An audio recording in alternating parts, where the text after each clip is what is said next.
Sa pagdiriwang na ika-225 anibersaryo ng pagkakatatag sa Bayan ng Labo at 25 selebrasyon ng Busig On Festival. Humanda ng makisaya, halina't makiisa. Tara, damhin ang galak at enerhiya ng isang linggong punong-puno sa musika, sining at kultura.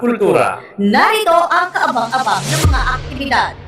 Simula August 31, alas 6 ng umaga, First Busig On Mini Marathon.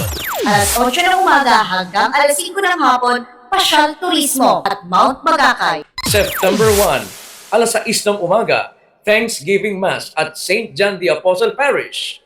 Alas 7 ng umaga, Ribbon Cutting and Blessing of Marian Icons Exhibit at Labong Municipal Building. Social Civic, Military and Cultural Parade. Silent Drill and DFC Competition kasabay ang Float Parade. Ribbon Cutting and Opening of Festival Food Fair. Ribbon Cutting and Opening of Agritourism Trade Fair. Alas 10 ng umaga, Opening Program. At ang pinakaabangan, alauna ng hapon, Silent Drill and DXC Competition. September 2, alas 8 ng umaga, Farmers Day and Amazing Race at Labo Municipal Building, ganun din sa Labo Sports Complex. September 3, alas 8 hanggang alas 5 ng hapon, Manili Day, Kasalang Manili at Labo Sports Complex. Kasabay ang Billiards Tournament at Barangay Kalamunding. September 4, alas 8 ng umaga, Anniversary of Museo de Labo at Labo Sports Complex. September 4, launching ng Tanghal Club at Labo Sports Complex. At ang kauna-unahan na pickleball tournament na gaganapin sa Barangay Masalong, Labo. September 5, 7 a.m. to 12 midnight.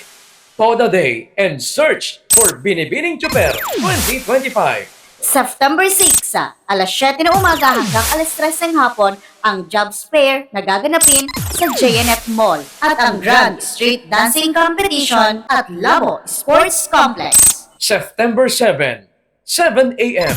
Tour of Busig On MTV Race at Busig On Zumba Dance Contest. Festival Ikatan 2025, Pluvial Procession, Thanksgiving Mass, at ang exciting na salo-salo na Boodle Fight at Downtown Labo. September 8, 7 p.m. Foundation Day and Awarding of Tangal ng Barangay at Labo Sports Complex. Kaya naman inaanyayahan namin kayo sa makulay, masaya, maingay at kabang-abang na selebrasyon ng Busig On Festival 2025. Ang selebrasyong ito ay hatid sa inyo ng lokal na pamahalaang bayan ng Labo, Sangguniang Bayan members sa Vice Mayor Alvin Marton at Mayor Jojo Francisco.